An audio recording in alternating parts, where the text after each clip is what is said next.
Whoever's not here, I'll just put them on the live stream. I'll just assume the best. All right.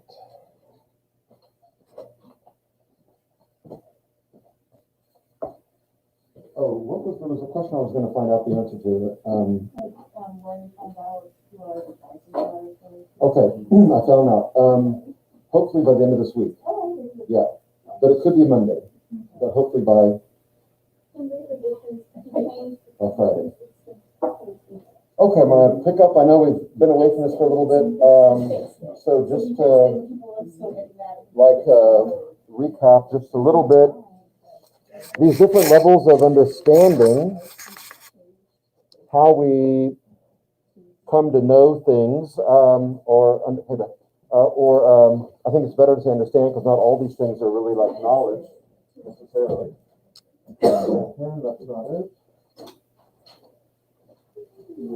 That's not it either. Maybe. Okay. There we go. That's the one.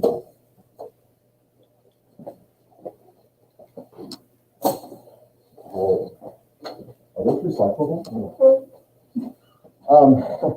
So down here we have things that are representations of real things, but things that are actually have the potential to emotionally be moving to us, sad, happy, laughing, whatever.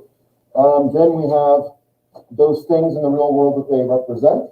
That give us those representations.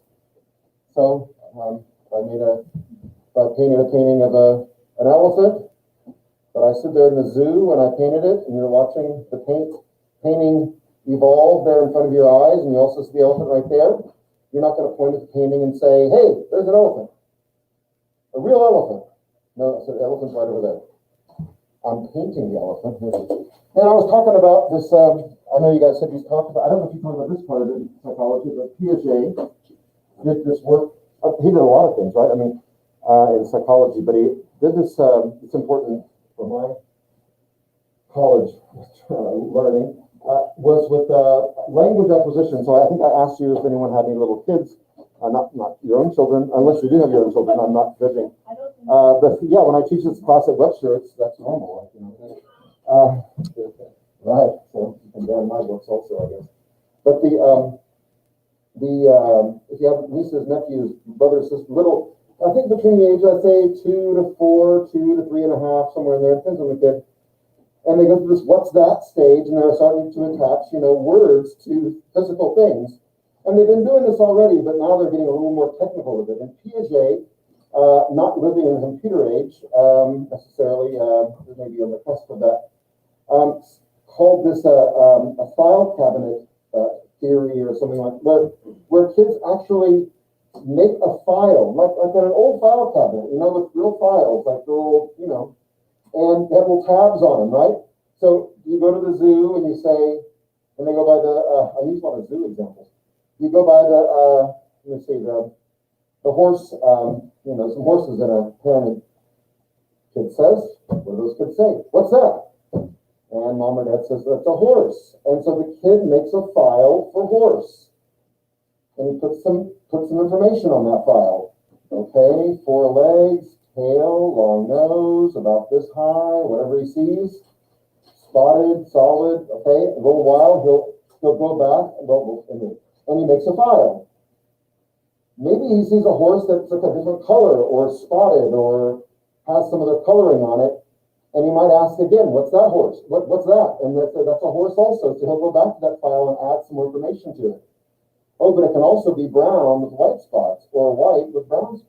And they start to add all this information and they build a file cabinet. But then when you go to the next exhibit and there's zebras there, the kid might say, look, a horse. And then, no, that's a zebra. Kid makes a new file then, right? Makes a new file under zebra. Okay, looks like a horse, maybe a little bit smaller, white and black stripes. Okay, so he's got whatever. He's got different criteria for zebra. And then they go to the next one and there's a giraffe and look, a zebra. No, that's a giraffe. Okay, new file. So there's this constant at that age range, of building up this file cabinet of language where we're attaching words to objects, to things in the real world. So they are in this process of building not only their vocabulary, but being able to attach this abstraction of words to reality. So this is all, a part of this thing here. Now, is it possible that, this process slows down as we get older? Actually, not a whole lot older.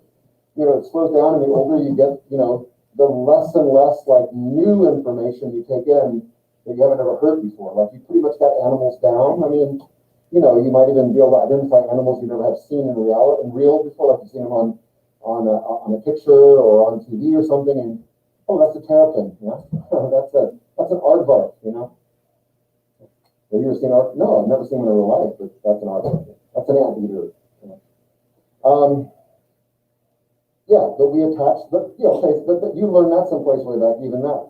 As we get older, that kind of slows down. Our file cabinet is, pretty full, and we're able to, like a computer, we're able to like recall those files. So you might not, maybe you go, not you, you see them all the time, but maybe I don't see horses for weeks at a time, maybe longer.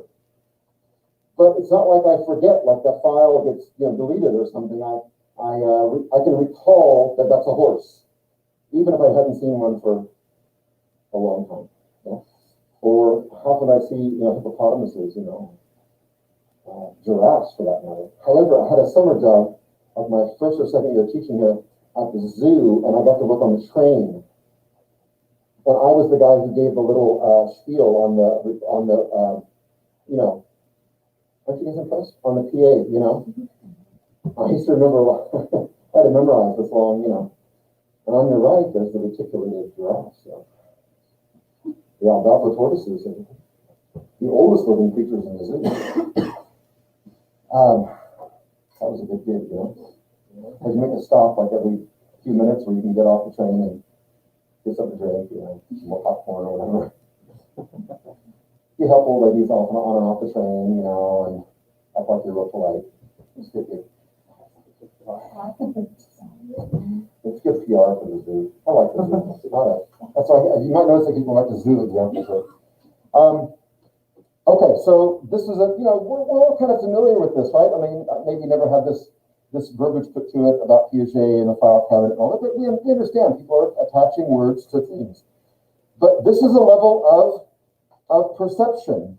And in fact, both of these are what Plato calls the level of opinion. So I see a work of art or hear a piece of music, or I read some story and I say, oh, I think this is talking about this event, or I think that's a painting of XYZ, or I think this is a photo of a plug-in animal here. And I'm only basing all this off perception. I don't know. I'm not 100% sure, but we still might say that we know in a looser sense, and looser than Socratic sense that we know, because, as I said before, our sense of perception is pretty reliable. Like with the chair. There are different kinds of chairs. Look in the back. That's a different kind of chair back there, right? But this chair is different than this chair and that chair. And then there's kind of a chair-like thing over there by the file cabinet. But that might be something different. But I have the sense that all these things that we're sitting on, although they look different, I can kind of categorize them and put them back in that same file. And it turns out that all these things are made for sitting on, and they're in some sense a chair, even where you guys are sitting now. A little different setup there. But there's at least 5 different types of chairs in this room. 3, 4, okay, yeah. So, but I know that. I'm not going to be wrong. I can sit in all these things, but no one's going to laugh at me and say, why are you sitting on that blank? That's not made for sitting on, right? That bidet is not made for urinating in. Right? I wish I could say it like with a French accent, like a real snobby bellboy French accent. Anyone do that one? That's a very particular request. Snobby French bellboy. Why are you urinating? I only have one accent. All right. So opinion. I could be wrong about this here too. Like the kid's wrong. look, Mom, a horse. No, it's a zebra. Okay, well, he might get it right next time. Yeah. There might be some other animal that has black and white stripes on it. I don't know. And he might see that animal. Is that a zebra? That's a zebra. No, that's a, hey, it's possible I can be driving on I-44 in Oklahoma City, and that I would see, and I got a friend of mine who went to OSU, agricultural school, and knows all about this stuff, and I see a herd of what appear to be cows, and I say, look at those cows out there. And he corrects me, those aren't cows, those are some hybrid of something, or they're some other animal I never heard of before, right? Okay. Well, I didn't know that. They look a lot like cows. Yeah, they do, but they're not cows, though. I make a new file in my brain. I'm 54 years old. New file, make some room in there, cram it in there. What really is confusing when people tell you, like when you're in your 40s or so, did you that buffalo and bison are really not the same thing? Oh, that messes up your file cabinet, man. That messes with your head. You've got to go in and rearrange files and like cross out words and rewrite on top, like fit it in. Buffalo is only in, where are they? Only in Africa, right? Everything here is a bison in North America. You know that? Everyone, I'm blowing a lot of people's minds right now. We like to call them buffalo, but they're actually bison. Buffalo are only some other place in the world. I'm not sure. I think Africa. All right. So I might mislabel something, or I might, that's such a word, I might misperceive it. Is that a word? Misperceive. I might perceive it wrongly. Okay. So we're in a level of opinion here. This is not an absolute level, but as we cross over this divided line here, from the second level to the third level, then we're going to move into an absolute level of knowledge. So it's my opinion that that is a bison, but actually it's a buffalo, or it's not a buffalo, it's a bison. But as I move across this line, we're going to go to a different level of understanding here. Again, the higher up the scale you are, Plato praises you more for this. Okay, so I see images of things, I see the actual things, but I'm still just going off my perception. But we're more often on this level than anything else, because it's pretty easy to operate here, and it's pretty reliable. Yeah? But there is a higher way of thinking about all this, and the next level is the level of science and mathematics. I'm going to abbreviate math here, and yeah, so maybe the examples would simply be concepts of math and science. So we do know.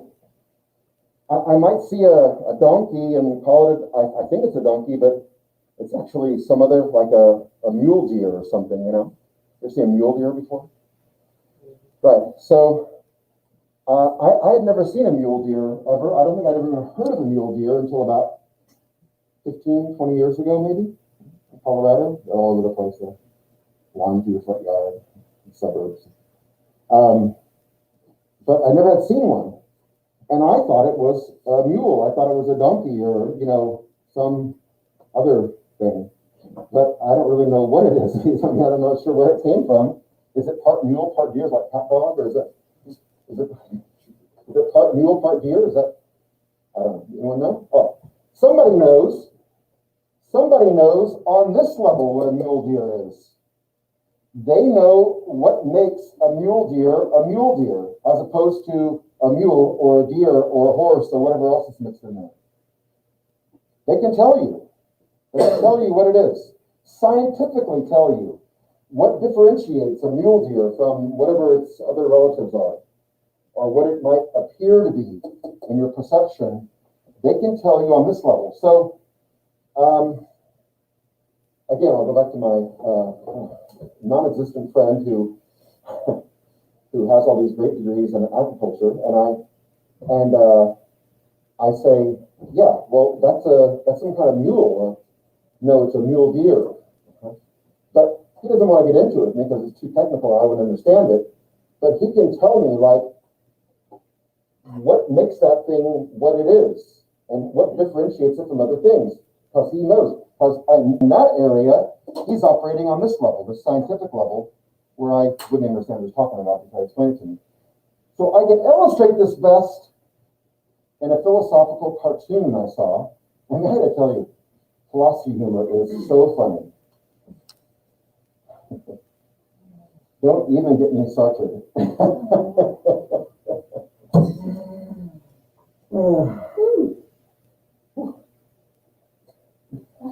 That's a career killer. If you're on stage giving it like that, you're not getting asked to come back, even overnight night. You're done. Believe me, I've been there. It's brutal.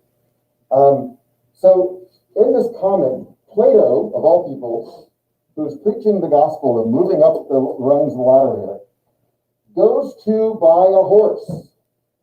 He goes to buy a horse, I would say, at a horse dealership. You know the person I'm talking about. Yeah. Very pushy salesman, right? Working on commission. Anyway, you get there, and Plato gets there, and he tells the salesman, "Yeah, I want to buy that horse over there." And the salesman says, "What horse?" And there's like a whole bunch of horses behind him, or what appear to be horses. "I want to buy that horse over there." "What horse?" "The horse right there behind you. I want to buy it." "What horse?" "That one right there," and he points directly to it. "I don't know what you're talking about." "What? How do you know that's a horse?" "Look at it. It's a horse." He's down here now. Plato's down here. "Just look at it. It's a horse. I want you to sell it to me." "No, you can't have it." "No." Plato walks away.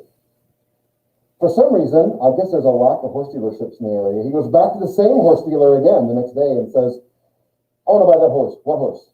"Right there behind you."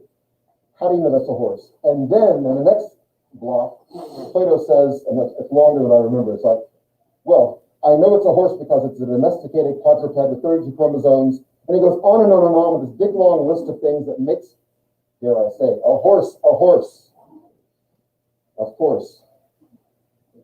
Wow. Did you know Mr. Ed is buried in Tahlequah? Did you know that? What? The horse? Yes. Yes. Anyway, he knows. And what's happening here is, of all people, the horse dealer, the pushy horse salesman, is forcing Plato to move from the level of perception of what he sees and thinks is a horse to the level of scientific and mathematical understanding, in this case scientific understanding, of how he can know it's a horse. And in the last block of the cartoon, the salesman says, "Good, good. I'm adding the emphasis higher. Good. Now you can have the horse." It's like he's reaching down. He's up here. He's going, "Come on, Plato. Come on up here with me. Come on. Come up to the next level. There you go. There you go, little man. Look at that now. Now, what do you want to buy now?" And I can tell you why. It's a horse. Okay, I made my point again. But there's something that the Greeks were fascinated with, these scientific and mathematical principles that to them, as much as they could understand it, but now we know that's true. These were universal things. These things were mathematical and scientific, and they could be replicated. They were true here. They were true other places as well. I went to college in Germany for a year, and my junior year, and a lot of Americans I met there who were going to university there too, were taking math classes there that year. Like we were all there for a year. It's usually the typical kind of semester or year exchange. And why are you taking math classes in Germany? You know what they told me? Math is math. Doesn't matter. It's the same. It's not like they're doing different math in Germany. It's not like they got new formulas you never heard of before. No, it's math. Well, maybe the explanation might be, you might have to do some extra work, when the teacher explains things, or you may have to, reread the book a couple times, as your German lacks a little bit, but in this area especially, but the equations, the problems, they're the same. They're the same. Math is math. In fact, it's even very standardized as to I didn't know this, and I really stay away from math, but the symbols they use and the way the expression of the equations, and it's all the same. Although the language, the spoken language that surrounds it would be different, this is like a universal. Who saw the movie Contact before? With Jodie Foster and who else is in that movie? Tom Skerritt, isn't it? No, it's based on a Carl Sagan novel. Anyway, when the aliens come, no, they haven't, but they're like out in space, they start sending this message to the people on Earth, or the people, it's called SETI, right? It's actually in Central America, is that? It's Central South America. The search for a huge radar they have there, a big scope thing. It's actually a real thing. Search for extraterrestrial intelligence, I think is the SETI thing. And they start receiving these pulses, like, and then it came in 3, then boom, boom, boom, like a little bit later, and then 5 pulses, and finally someone says they're all in prime numbers. All the pulses are coming. Of course, after very quickly they're becoming very long sequences of pulses. And why would they send pulses like that in prime numbers? And one of the scientists says, because it's mathematical, because it's universal. It's a way of, this is the best they can do in communication right now, is we can communicate in a way and realize that we've received it. And so they started sending messages back with the same and prime numbers as well, like that.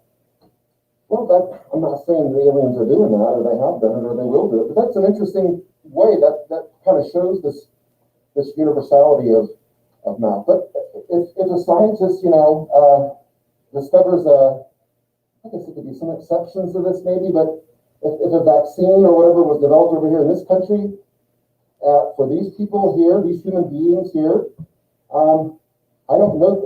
I think that vaccine is going to work just fine in some other country, as long as it's proven safe. And all these people here, it's going to work over here. What was Jonas Salk? What was his polio? Was that his?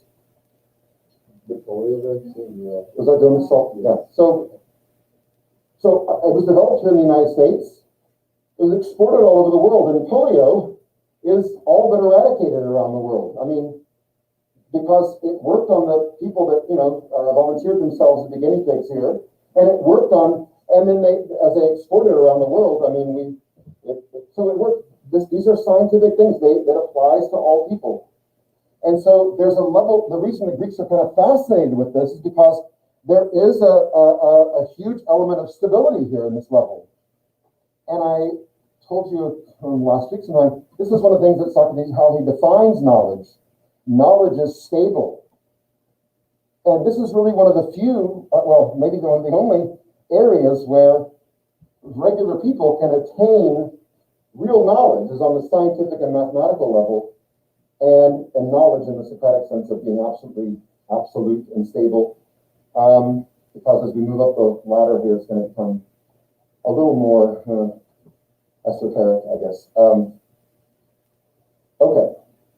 I don't want to say anything else about that. Let's see if I wrote anything else down about it. I'm just going on and on and on. Yes. Good. Okay. All right. As we move to the highest level now, I don't know if you're ready for this. What we move into is a level that's not here. Yeah? Although it's attainable to understand these things. It's what Plato calls the forms, and it's usually capitalized. Now, if there's any truth maybe to Socrates making up new gods, this may be what they were getting at, although they don't mention it doesn't seem to be mentioned in the trial anywhere. But the forms, though, this Platonic concept, don't exist here. They can be understood here, but they don't exist here. The forms exist in a heavenly place where your soul existed before it was embodied, and they still exist there now. We'll get back to that in a little bit. But the forms are our perfect understanding of things. But and a form is perfection. Perfect understanding. To say perfect knowledge would be a bit redundant, maybe, in this sense. Perfect understanding of things. There's a form of everything, of every concept and every physical material thing. So there's a perfect form of a computer, of a school desk, of a surgical mask. There's a perfect form of justice and beauty and prudence and freedom. These things exist, and what they look like or what they are, I don't know if they're floating around, but before your soul was embodied in the body you have now, you lived in this world of perfection of the forms. And you understood the forms. You understood things perfectly as a soul. But for reasons we're going to see later, you're going to drop some of that understanding. But there is, and why does Plato believe this is a thing? Why does he think this actually is something that exists? Well, he believes, and this is a very arguable thing from both sides, so I'll tell you what he thinks. It's because all of us seem to have some sense of what beauty is, of what piety is, of what courage is. We have some kind of what people call a kind of gray, blurry recollection of what that thing is. Now, we may develop that, it may shape itself differently as we get older and we apply different situations that have happened, and we may make that idea, but we have these, he believes, intrinsic ideas we come into the world with, and where would we have gotten those from? Where would we didn't pick those things up in the womb, or somewhere we learned what these things are. Now, you could easily argue that, yeah, these things are learned. In fact, they're learned outside the womb, and they're learned, people tell us, oh, that's so beautiful. And we keep hearing that, oh, she's so beautiful, he's so gorgeous. Whatever, oh, that sunset or sunrise. And we begin to, kind of adapt our thinking to it. You can make that argument too. Plato thinks we come into the world, though, with some intrinsic idea about these virtues. I read a paper not a student paper, but academic paper about that. Like, what about people who are like inventors? Like, they seem to have tapped into their memory of the forms better somehow. They have come up with things, these new inventions, that the form for that thing already existed in the Platonic world over there, as they were pre-embodied souls. But now they brought that form now into existence. Now they brought it here and made it something physical. But that thing already had an existence before. But some people maybe are more in tune, or have a better memory, or can tap into that world of the forms better, and they bring that thing to the material world as well. So I don't know, what's a good invention? iPod, right? Okay, that was something for a while. So the iPod form already existed. But the guy who invented it brings it into the world, and it becomes material. But the concept for it, put it that way, is probably different than what the inventor comes up with. But it's the best recollection he can get hold of. So maybe future inventors were holding on to their form ideas, pre-soul embodiment. Yeah. Yeah, that's the one that's at the top of this. This is, of course, this would be the highest level of immersion. If you can really tap into this kind of absolute understanding of things, then you would really be, you would have a perfect understanding of all things then. And this is the level that, that Socrates aspires to. And one of the reasons he thinks that anybody can give him an answer. It doesn't matter if they have a reputation of being wise, although he might go to them first, that makes sense, but not to waste as much time, but that everybody's been there, whether you're a servant, or whether you're a politician or a teacher or whatever, doesn't matter, because we all came from the same place. Our soul wasn't treated differently in the pre-embodiment life of the forms we lived. So we all have a recollection of that, or we can have a recollection. But Socrates is thinking, I need to ask these people the right question. It's all in their brain somewhere. All in their brain, and we'll get to this tomorrow, but there's a quote here that goes along with this that, and it out of context makes no sense, but he says that all truth comes from within. All truth comes from within. Well, this goes back to this idea here. We have all truth within us. And we come into the world with that truth. We may not know it, we may not realize it, we may not even have any concept of it, but it's there. And Socrates thinks they just need to be asked the right question. Yeah. There's a whole matrix thing going on here too. You don't have to put up on these lines. It's literally, why is he not responding to us? Maybe you're not asking the right questions. Who saw the matrix? Anyone saw it? No?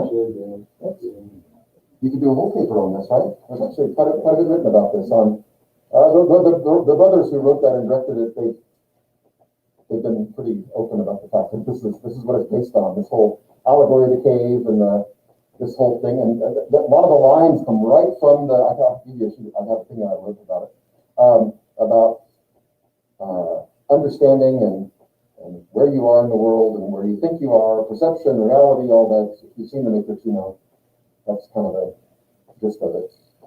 Okay. I know it's a bit early, but I'm going to stop there because going to the next part would be a bit of a leap.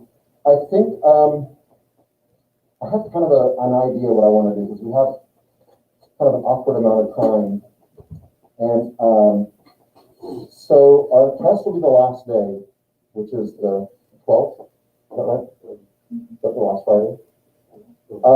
There was an email that went out that said, I don't know if you guys got it, but it said the 5th. That's been corrected. It's the 12th. It's all really already talked about it, but it's the 12th. That's going to be corrected. What I think I'm going to do, because I'm going to wrap this up here in the next, maybe tomorrow, maybe a little bit on Wednesday, kind of online, but we'll wrap this up and be done with Plato and Socrates. And then I'm going to stop there, and on Thursday, this might sound kind of weird, but I don't know what else to do. I don't want to just but everything else I have to say after that is not going to be on the test. Right? It's going to be like pure teaching, then. Pure teaching, not for grades or points or just, I'm just going to teach just for the sake of knowing, right? Like Socrates did that. Right. He didn't give exams to his students. We got a pop quiz today. Vocab quiz. Epistemology.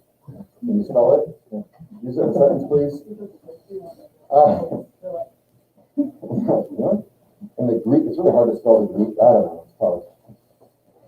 Epsilon, pi. So on Thursday, I think starting Thursday for sure, I'm going to start telling this, but that means we're going to go all the way. There'll be several days of this, okay? And then and then on Wednesday, Thursday, I'll just go back and review.